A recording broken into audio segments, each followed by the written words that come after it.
Welcome to the Divine Counsel Worldview podcast. Good to have you along again. Mike, welcome back. And we are going to study John chapter 11. I'm going to recommend that this is a crux chapter, kind of that mountain that we've been ascending called the book of John, or the Gospel of John, is hitting its crisis moment as Jesus looks into a tomb of a good friend, if not the beloved disciple himself, and calls him to come out. And it's going to be treated, in my opinion, as the moment that can't be turned back from. You cannot look back, or you can't turn the story now back upon itself any better than what's going to happen in John 11.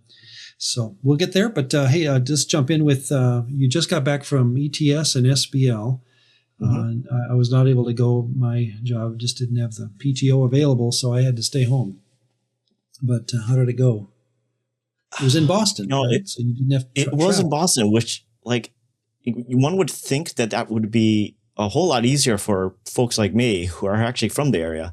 To my chagrin, I discovered that, it's great, it's in the city, but it also means I have to commute into the city every way. So what I ended up doing was like a 2-hour commute for essentially a whole week. And but besides that, there were some really great seminars that I was able to attend. At ETS, the focus was actually on the 1700th anniversary of the Nicene Creed. You have obviously all your systematic seminars that are going on, but man, there were a couple of gems that I absolutely loved. There was several seminars with a Messianic Jewish kind of track that was going on.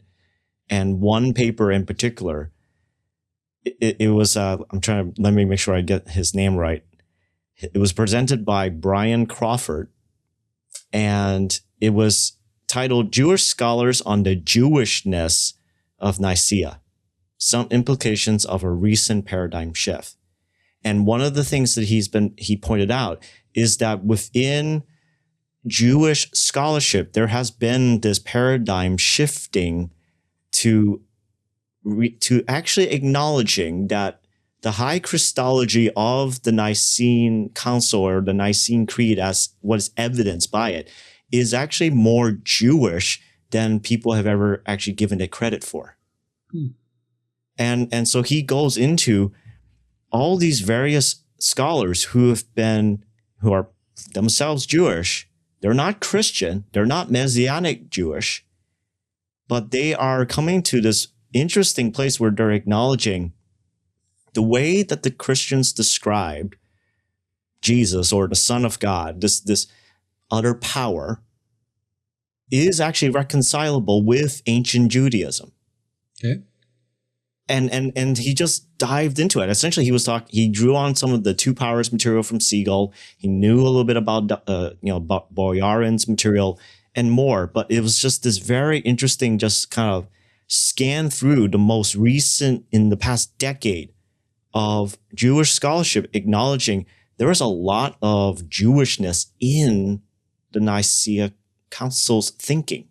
And that maybe the dialogue between Jew and Christian can actually move forward. It isn't a Greek concept as was always assumed. Okay. And so anyways, that was just, that left a lot of jaws on the ground. Yep. I mean, like, I was familiar with some of it, but when I was looking around and scanning in the room itself, there were a lot of hands that wanted to ask questions like, what do you mean by this? And yeah, anyways, that was rocking. And the other great seminar that I was able to attend was actually one that was led by Charlie Trim. He's a professor at Biola, and he actually had done like a recent review of, the Unseen Realm book. And I got to chat with him, and his seminar, the seminar he led, was basically on the definition of the word harem in Hebrew. Okay. And that was fascinating, of just, like, there were some folks who obviously knew about Heiser's work, and they were asking things about how's that connected to the Nephilim and stuff like that. That was interesting. But I think what was really more interesting is that digging deeper into that word is not as simple as we always thought. And I think at the end, like after 3-4 papers presented, there was just this kind of like heavy sigh of relief, but also just like another sigh of like, oh boy, we really need to take more time examining this more. And harem again is the ban or the one scholar in particular.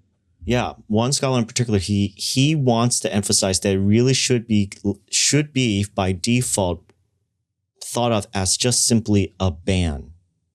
That it doesn't necessarily involve death or destruction unless there is a descriptor word along with the word harem to actually help clarify. And he made some really excellent arguments of why it often should just be seen as just a band, like BAN, and not necessarily involving death. But you have to find the modifier to actually connect it to it. So anyways, that was great. And then SBL itself was just fun, just going to some talks that were there and just meeting up with other scholars and folks and friends. So did you meet any scholar that you'd never met before? It's always fun to share an elevator with someone and realize I always wanted to meet you, and here you are. Well, I mean, the Charlie Trim was definitely one of those folks. It was just like he and I got to talk a little bit before the seminar started. We got to talking a little bit about the Nephilim thing because of how the word is sometimes used in connection with it. But that was just neat. And then also talking with the scholar that was presenting that paper about the Jewish connections from within the Council of Nicaea, the thinking that was going on. It was just neat. It was just really neat to be able to explore and dig into that. And also I got to hang out with, Dr. Matt Halstead a little bit, just chatting and catching up. He's a friend of ours. We're all working together in different various projects. So that itself was pretty nice too. Yeah. Well, I certainly miss going. I love going. And next year, where is it? Denver? I think it's in Denver. And, there was one of the last best talks it was in SBL. And essentially it was an examination of the Book of Jubilees in connection to the Gospel of Mark. Okay. And that was a wild trip of just seeing how the exorcisms in the Book of Mark or in the Gospel of Mark seem to be doing these purposeful allusions to the Book of Jubilees. Okay. So anyhow, it was a fascinating time to just be able to. It's always, there's so much that you throw in your briefcase session after session after session thinking, here's another pile of stuff I've got to read and think about. And it's fun, but at the same time, so much more work to do, isn't there? Yeah. Including John 11. Let's get into it and talk about a new character that's going to have, in my opinion, a big play in the book of John. A certain man was sick, Lazarus. In Greek, pronounced Lazarus, by the way. No big change there. Lazarus of Bethany. Bethany is a town just a stone's throw around the backside of the Mount of Olives. So he's going to be known as, because of his introduction here, as a man who's a Judahite. He's from Judah, lives in Bethany, and let's watch what happens. The town of Mary and her sister Martha. There's 3 siblings that live together. We are not told about any spouses. Seems to be 3 older people living together who are related by same family. It was that Mary, next line, it was that Mary who anointed the Lord with fragrant oil and wiped his feet with her hair. Now, what's interesting about that is that you don't learn about that until chapter 12. The next chapter, you have this line in 12:3. Then Mary took a pound of very costly oil of spikenard, anointed the feet of Jesus, and wiped his feet with her hair. And the house was filled with the fragrance of the oil. In other words, it was that Mary who, he's actually saying, now, don't get ahead of yourself, but this is the Mary we're going to talk about later. That's the Mary I'm talking about. It was the Mary that's in the house with Lazarus and Martha, who you're going to learn about later. So you could say it this way. It was that Mary and ...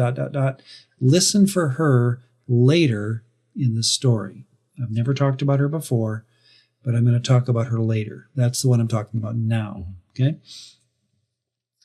Let me finish Ron, this. Wouldn't it also just be fair to say that there were a lot of Marys? Oh yeah, there's 6 in the Gospels alone. So so I could kind of see why the writer at this moment just sort of right. But also she is very important. But it is kind of humorous to me of like, how many, like we're at Mary number 5 now. So it's not the mother of Jesus, because now she's been mentioned in John 2, but never by name. So we always have that Mary in the back of our mind. But here he's mentioning the Mary, the sister of Lazarus, is the one who you have yet to hear about. I've not told you about her, but it will be the one who does something later. Okay. Next verse. The sisters said, Lord, here's the problem of the chapter. Behold, he whom you love is sick. In Greek, phileo is the verb that's used. Of course, it's in the it's the participle. You whom you phileo is sick. Now, my recommendation will be, based on what we just had with Mary, is the same idea, that you could say then, listen for him later in the story. He whom you love, that line, he whom you love, will be something to listen for as the story progresses well past John 11. Okay? He whom you love is sick. When Jesus heard that, he said, this sickness is not unto death, but for the glory of God, that the Son of God may be glorified through it. Again, very enigmatic way of saying, I know you went through a lot during this time when he's been sick, but I want you to know that there's a bigger purpose going on here. So he's not answering the problem of evil, but he's certainly surrounding it with the wisdom and the ability of God to take this situation, whichever direction it goes, and, quote, glorify the Son of God through it. Okay? Now, Jesus loved, and again, the writer is just stopping to do something that I think is important. This will be the second use of the word love in John 11. Notice it's agape this time. So phileo and agape are generally, and you can check your lexicons on this, there's some differences of meaning, but generally they can be flip-flopped back and forth, agape and phileo. Now, Jesus loved Martha and her sister and Lazarus. Now, you'd like to say Jesus loves everybody, and that's true. These are the only people in the Bible, in the Gospels, that Jesus is said to individually agape. So there's something special about this trio, Martha, Lazarus, and Mary. He agape'd them. It can mean there was a special bond between these people and him. That's all. I mean, it doesn't have to be anything more than that, but it's interesting that these are the only 3 individuals in the Gospels that Jesus is said to agape or phileo.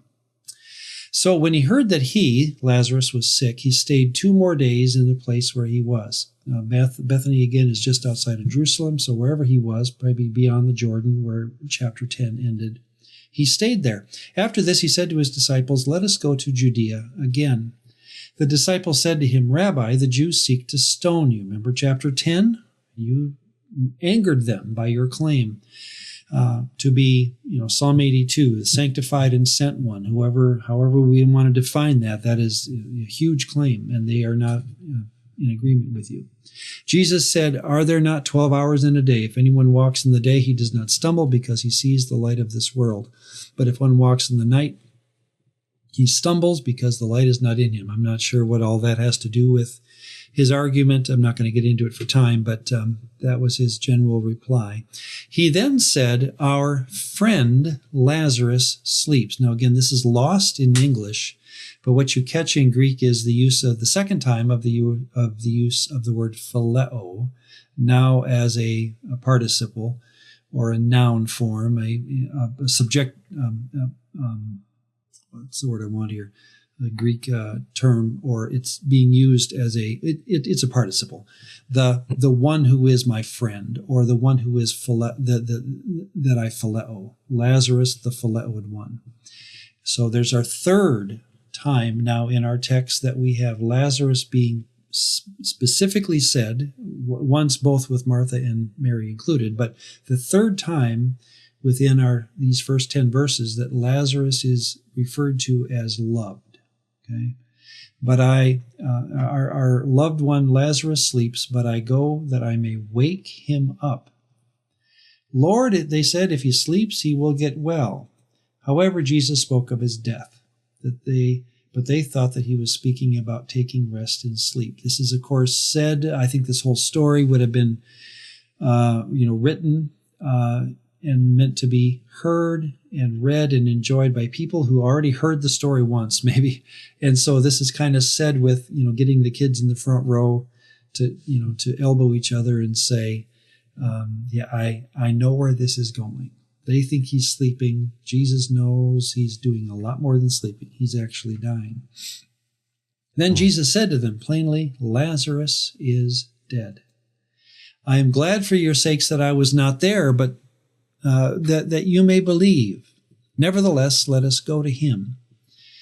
Then Thomas, who is called the twin, Didymus, you can hear in the word did, the number 2, the twin, we're not sure who he's a twin with, but he had a twin brother of somebody. Some say Jesus, but there's no evidence of that. Said to his fellow disciples, let us go also that we may die with him. I think he said that under his breath, kind of like, oh boy. Does he not know, how severe the threat of his death is looming over his life here? I mean, we're going to go and probably die with him when we head into Jerusalem or that area. When Jesus came, he found that he, Lazarus, had already been in the tomb 4 days. And you've all heard this, and it's true that the Jewish tradition, this is not Old Testament, but the Jewish tradition was that the soul or the spirit of a human would hover over a dead body for 3 days, and then after that 4th day, depart, guaranteeing that person's, destiny into Sheol. The idea, this is all tradition. This is nothing, again, taught expressly in the Old Testament, but the idea of a soul hovering over the person's body until a certain point in time so that that person could be verifiably dead. And that makes practical sense, right? In that age, in that world, it was not probably uncommon for a misdiagnosis to have comatose people come back to life. So the idea of being dead for 4 days seems to be purposeful on Jesus' part, so that the idea was that everyone knew he was, shall we say, good and dead, not just, as they say, mostly dead. And many of the Jews had joined the women around Martha and Mary to comfort them concerning their brother. By the way, again, just stop and think. If Lazarus is a Judahite, he's living around Jerusalem. He's living in a home with 2 siblings. Probably, again, there's no sign of any spouses. This has caused commentators like a Ben Witherington, and I love Ben Witherington's writings, whatever he writes about, to surmise that Lazarus is the same man as Simon the leper, or Simon the leper's son. And the reason that's important is because in chapter 12 of John, we'll get there, there will be the story of Mary anointing Jesus' feet, and so forth. And that the idea of Simon being Lazarus fits, the story that you've got a man who's living with these ladies, and they're all unmarried, and he's a leper, he's sick, that's why they're all living together and not among the community as a whole. And then that Lazarus himself, whether he be Simon or not, gets ill and dies, is part of the story, of course, of John 11. So long story short, there's a lot of theories about how Lazarus would have been understood in that time. I mean, the idea that many people knew this story or were coming into town and were watching Mary and Martha mourn gives the sense this was not a wayward, run-of-the-mill guy. He must have been, or probably had been well known. And even though he was a leper at this point, that he was well known. Verse 20, now Martha, as soon as she heard that Jesus was coming, went and met him. There was some distance here based on how the story will go. She went out and met him, but Mary was sitting in the house. Now Martha said to Jesus, Lord, if you had been here, the Greek phraseology is such, if you had been here, my brother would not have died. In other words, the fact that you weren't is why he died. And yes, that's her plea. She knew apparently of Jesus' miraculous powers. He had, in other Gospels, of course, resuscitated 2 individuals prior to this. And she gives the opinion that Jesus had the power, if he had wanted, to stop this death from taking, or for this situation from taking her brother's life. What is said next is amazing. Again, one of those verses that when I am privileged to do a funeral, and I say that honestly, I've done weddings and I've done funerals, and I would rather do a funeral because it's the opportunity to be honest about the life of this person. And again, I love weddings for their pageantry, but I love funerals for their honesty and the ability. Well, it's common nowadays. I don't know if you've seen this, Mike, but when you go to funerals, the idea of an open mic has been popularized, at least in the funerals that I've done.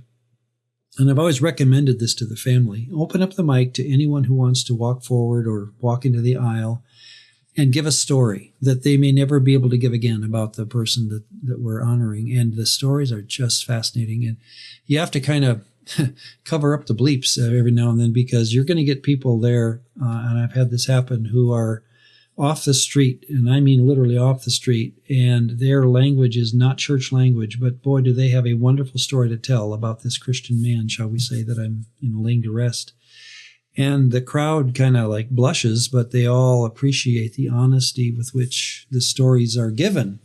And my point is that the spontaneity, the honesty, is always refreshing. And here again is when I hear Martha say this, boy, my theological radar goes up. And here we go, verse 22.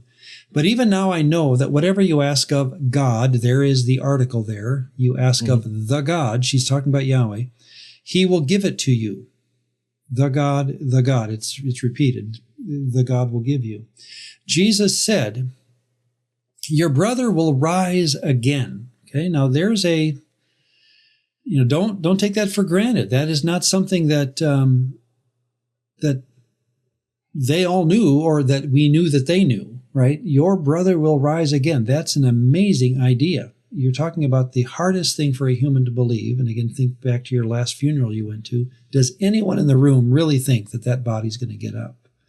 That's the last thing you think of, because death and taxes, that's the two, certainties of life, and especially death. We all know what dead is, and dead does not get back up.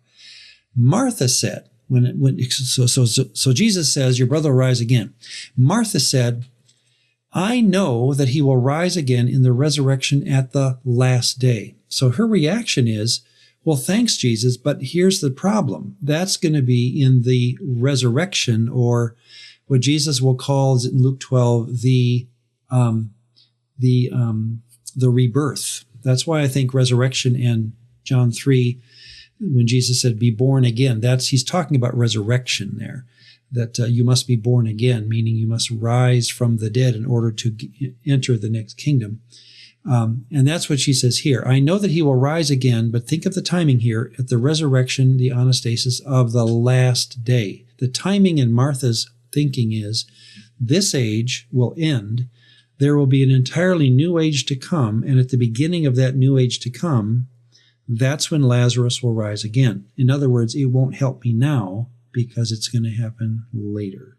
That's her mind set. And again, we can't go past that without thinking, whoa, where in the world did she get that? So let's quickly ask that question. Where did what did Martha, I should say Martha there, that's not Mary. What did Martha know about the resurrection? That's a hard question to answer because we don't have a lot of Old Testament text to go by. We have Daniel 12, 2 and 3, the most famous Old Testament text. The problem is it's very late, right? We already have Israel into exile. They're in Babylon, and now Daniel has this vision. Many of Daniel 12:2-3. Many of those who sleep in the dust of the earth shall awake, some to everlasting life, and some to shame and everlasting contempt. Those who are wise shall shine like the brightness of the firmament. Those who turn away to righteousness, those who turn many to righteousness like the stars forever and ever. A very clear, and by all means, every book that you can, an article you can read on resurrection belief in the Old Testament, always points at Daniel 12 as the consummate verse that proves, if there is any proof whatsoever within Jewish thinking, that there will be a resurrection of the human body at some point. But notice again how late it is. Everything, and for time we're not going to go through it, but everything about the discussion of resurrection in the Old Testament is very foggy. I like how N.T. Wright describes all belief in the afterlife in the Bible as a signpost pointing into a dense fog.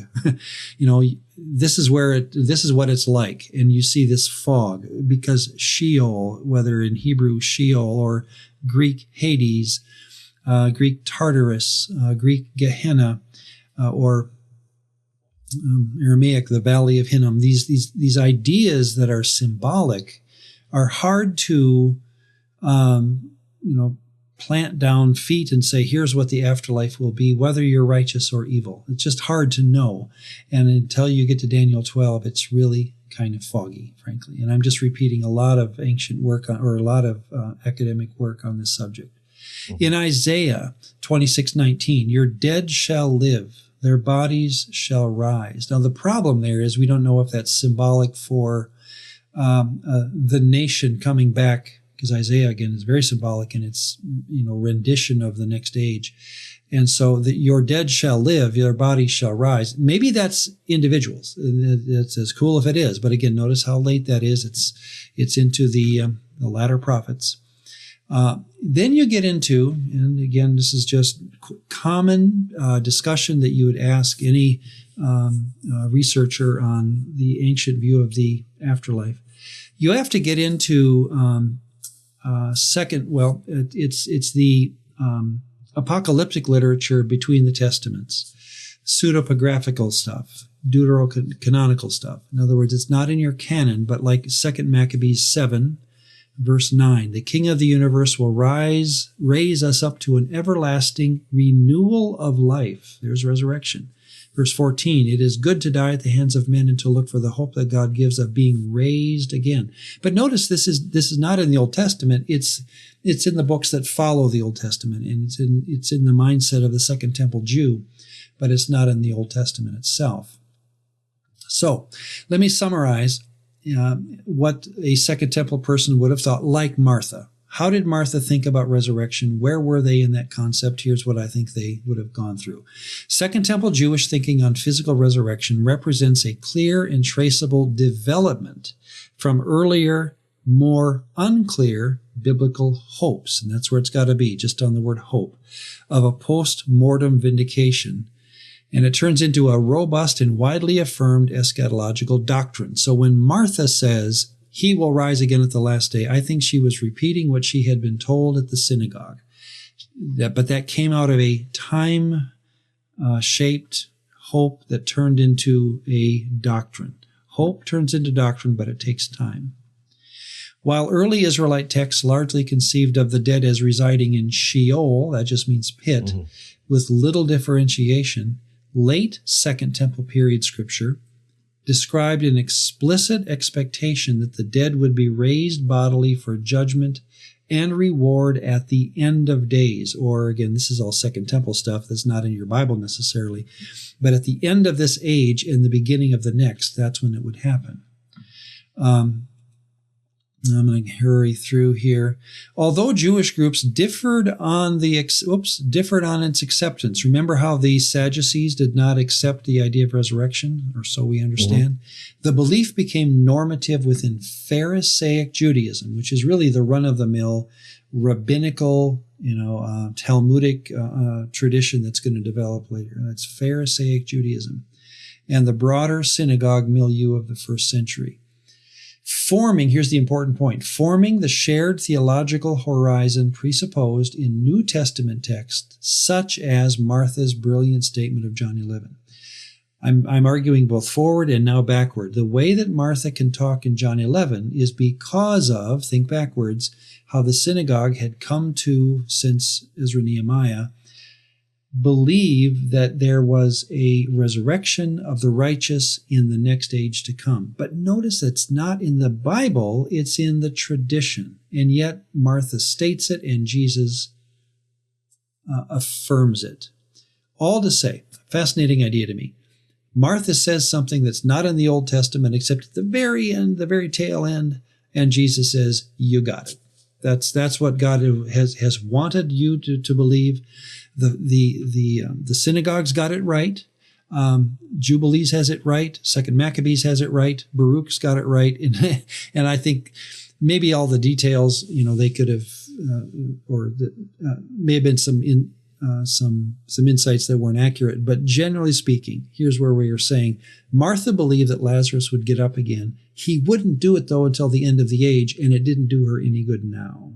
That's what she's sad about. Like anybody at a funeral, they wish that they could have them now. And the hope of a future resurrection is as though it's a nice thing. It's not what they need. And that's where Martha was in her mind at this point. So fascinating idea. It's all packed into that verse. I know he will rise again at the end of the age. Well, this reminds me of years ago when my wife and I, when we were in the early years of the church that we're in, the one that we helped plant, we were discipling a girl who recently had come to start following Jesus. She was part of our team, and I just remember we had after dinner and we're studying the scriptures together with her. One of the things that we started talking about was, why is it that we just know intuitively that death just feels wrong? There's something not right about it. Of you grow up, you mature, you learn, you try to grow in wisdom, you try to do better, live better, to have all this accumulated knowledge and experience and just life, but then to just have it just gone. Yeah, it's a great question. It's a philosophically deep question, frankly. But and I think that was just something like we all in our own ways are trying to articulate that sense of that's not fair, or that something about it just does not seem right. Well, Hebrews 2 talks about it being the thing we all fear. From the very beginning, we all fear it. I forget how it's the phraseology of it, but that which we all fear has come upon us in death. 1 Corinthians 15, the last thing that Jesus will defeat is death itself. In other words, the Bible would agree that if death, put it this way, if life were not to be relived, if there was not resurrection, it would all be so pointless. And yet, so many of the Old Testament saints had no idea about this. That's what I'm finding amazing, is that no one, like Job, for example, he didn't want to die. Job did not want to die because he was not sure of what would happen on the other end. David talks in very glowing terms, hopeful terms, but does David know he will rise again physically? It's really hard to prove, and some people will grab a verse or, Job 25, how's it go? I know that my Redeemer lives and he will stand and vindicate me. It's probably not talking about resurrection, talking about something else, but anyway. Well, it does say about like, though my flesh be destroyed. Well, that's the point. I think he thinks that God will come down to Sheol and vindicate him. Yeah. Though my flesh be destroyed, I forget how the verse goes, but most commentators think that that's not me getting out of Sheol. That's God coming to Sheol, telling everyone sitting around the pit with me that I'm right.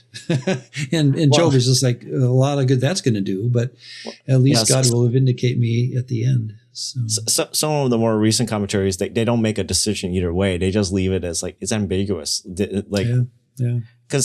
But it is also because you leave it with the ambiguity, and you're just like, wait, he's not going to just be like a pair of eyes that are left. It's like, what's going on?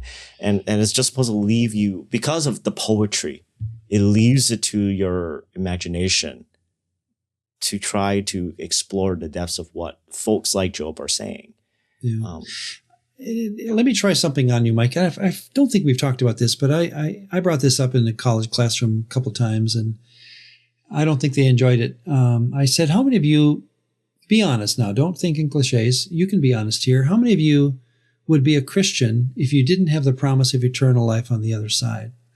And I remember one class in particular, like 20, 25 people. Every hand, how's it go?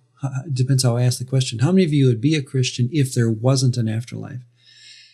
How many of you would be? And only one hand went up. One hand. And I said, okay, now thank you for your honesty. Again, now what this one hand means is you die like a dog, you get nothing on the other end. You just are a Christian because, well, whatever, but it's no resurrection. How many, okay, for all of you that didn't raise your hand, why didn't you? And again, thank you for your honesty.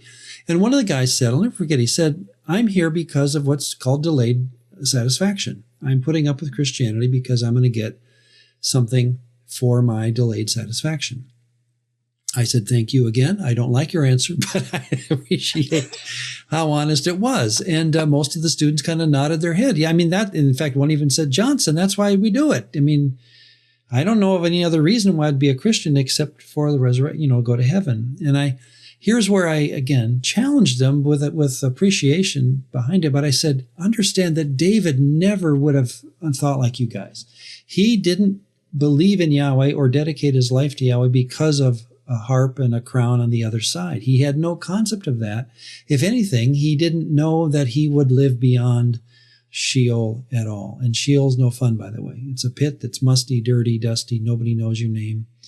And the dead are all there, but no one's having fun. And that's their afterlife in the ancient Jewish world, if not the entire Mediterranean basin. That's how they all thought, including Egypt, about the afterlife. So again, that you can tell that's not going to be a good teaching lesson in a Bible college, but that's how those conversations of afterlife went. We had to admit the Bible, and I can show them verse after verse after verse, where the biblical writer is destitute of hope and hoping that God will save him from Sheol because he does not want to go. So my point is that when Martha says, I know he will rise the last day, there's been a lot of trajectory that has gone through here, and she is saying something that jumps off the page, and we are to honor her good theology, but we also should say, where in the world did she get it from?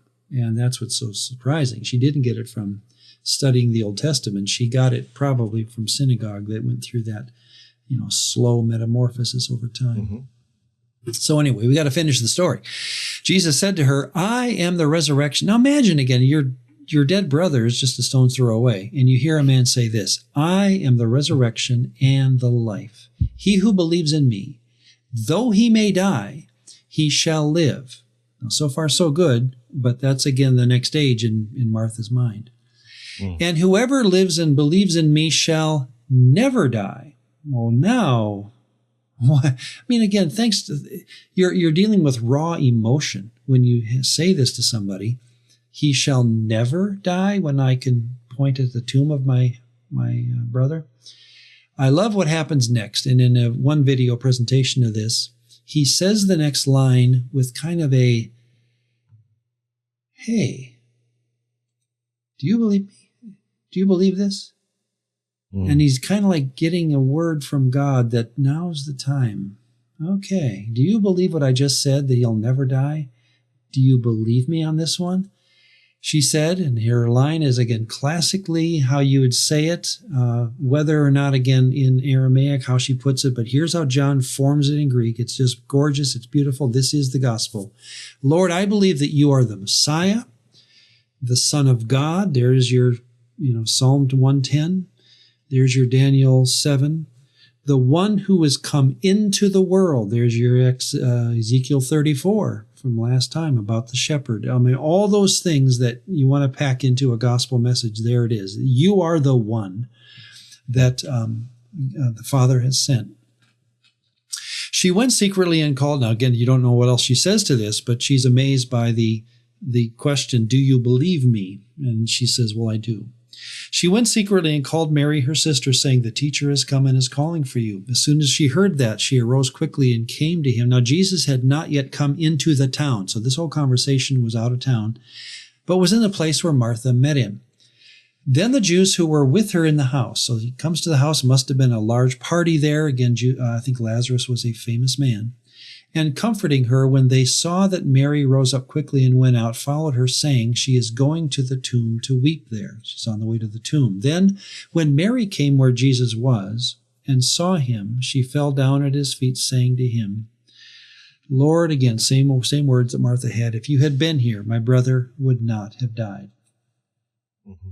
Therefore, when Jesus saw her weeping, and the Jews who came with her weeping, he groaned in the spirit. And again, in their world, Jesus has a spirit, I have a spirit, God has a spirit. Spirit can be small s there. It's just the inner workings of a human that God puts into you when you breathe life. And the idea of taking that first breath in there, a lot of tradition was that every baby that breathed its first breath of air was enlivened or inspirited. Interesting theory. He groaned in the spirit and was troubled, and he said, "Where have you laid him?" And they said, "Lord, come and see." And my guess is that he knew, like anyone else, or he didn't know, like everyone else, where he necessarily was. So the next line, shortest verse in the Bible again, I think is very telling. Jesus wept. Jesus cried. You could say Jesus broke down. And I think it's at the site of the tomb. It's like anyone else going to a funeral. Platitudes don't help. Even what Jesus is about to do doesn't help. He cries. And I think it's because of those three previous statements where it says he loved him that causes verse 35. And in fact, the next thing we hear, then the Jews said, "See how he," and you're thinking it's going to be agape based on the weeping, but it's phileo. Phileo is a strong word and can have strong connotation or denotation to it as well. So when they watch him breaking down, they say for the fourth time, that's key now to me, for the fourth time you are told, this is the man that Jesus loved. And it's coming out now in his breaking down in front of his tomb.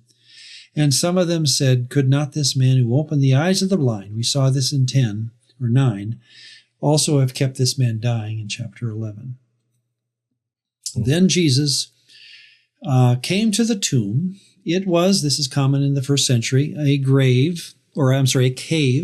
Over time, they had the practice of burial was to put the body into a cave and let that body decompose. And then a year later, the oldest surviving male of the home, the paterfamilias, the one who was in charge of that home, was to gather the bones of the person and put them into a coffin-like thing, a sarcophagus, and then entomb that in the family grave, as it were, somewhere. So this is a process, but it was a cave, and a stone lay against it. Usually the stones are 2 or 3 feet, nothing like in our picture of Jesus, the garden tomb, not that big, but something smaller. They've found these in Israel today. Jesus said, "Take away the stone." Martha said to him, "Lord, by this time there is a stench, for he's been dead 4 days." Jesus said, "Did I not say to you that if you would believe, you would see the glory of," I'm looking at my Greek there, "the God." So again, the glory of Yahweh, glory of the Father. Then they took away the stone. And Jesus said, and he prays a prayer. I find this interesting that over a tomb, he just doesn't, do what he does. There's a moment, there's a pause where he looks heavenward and he says, "Father, I thank you that you have heard me. And I know," I take that to mean the weeping and the sadness that I've had here. "I know that you always hear me, but because of the people who are standing by, I said this, that they may believe that you sent me." Again, what is the operative issue that Jesus wants people to believe? I'm not arguing against high Christology. I'm just saying that when people are in need of what they need to believe, there's nothing wrong with getting it down to the bare minimum of, do you believe that the Father sent Jesus and all that entails with that. And that's what he says here, that they may believe that you sent me. Now, when he had said these things, he cried with a loud voice, and here's where we're going to end. There's more to go in the chapter, but we're going to end in verse 44. Lazarus, come forth. I remember hearing a preacher say, if he hadn't said Lazarus, everybody would have come forth. Well, then, of course, my junior high mind said, well, then all the Lazaruses came forth. But that's not the point. He yells into Lazarus, come forth, and he who had died came out. Again, he could have just said Lazarus came out, but I love how the Greek, he just defines the person with death, still on the scent of death. He who had died came out, bound hand and foot with grave clothes. He had to crawl out, by the way. I don't think this is not high enough to stand in, so he crawls out. And his face was wrapped with a cloth. Boy, if that's something I want to see on video, well, I do want to see this video in heaven. I would love to see this. And Jesus said to them, loose him and let him go. All right, so all I want to say as we close this one, because what's going to happen next time when we get back together for our next podcast is you'd think this would be a celebration, right? You'd think that the rising of a man from death, which everybody in that world knew what death was. Don't let any atheist or apologist say, well, they didn't really understand death in that day. Oh, everyone has always known what death is. So they knew what dead was. And for them to see a dead body come out of the grave must have been, again, you'd hope it would be a moment of celebration. That here is the man who can do it. Here is, whether or not he's a prophet or however you want to define Jesus, you have just raised a man from the dead. And what's going to happen is they're going to want to kill Jesus over it. It's just an amazing turn of events. But before we get there, let's close with this, that Martha has said, with a hope but a sadness attached, I know he will rise at the last day. There's her problem. I know he's going to rise, but thanks a lot. It's not going to help me tomorrow. And so when Jesus raises Lazarus, here's where N.T. Wright has some wonderful writings on this, and I'm going to be quoting him here without, I'll paraphrase him. What Jesus does to change the world, really, this is why it's the crisis moment of the book of John. He raises Lazarus not at the end of the game, but at halftime. He says, let's show you. Do you believe me? Remember that line back in about 10 verses before? Do you believe me? Do you believe that I am the resurrection and the life? And Martha must have nodded. Well, she does. She agrees. And then he does this to show that he is not the end, or that it's not the end that we're waiting for. It's the ability to live and believe and trust in a man who can do it now. He raises Lazarus at halftime, not at the end of the game. And that is what's going to change not just the story of salvation in the Bible, but really the trajectory of the entire book of John. And let's save that for next time. But notice again, after chapter 11 is the Passion Week. We are literally, I don't know, most people think we're like 4 or 5 weeks away from Jesus' own death. So loose him and let him go. It's Jesus' way of saying, I've got a story now to tell about this man and what is going to happen to him. Watch for that. But also how my life is going to be paralleling what you just saw. A man crawling out of a tomb. Don't think that's the last time it's going to happen. So, anything you want to add as we close up shop on John? Well, not close up John 11. We got a lot to do, but I'm curious. I guess this is just like a thought on my mind. When Martha says that she believes that he will rise again on the last day,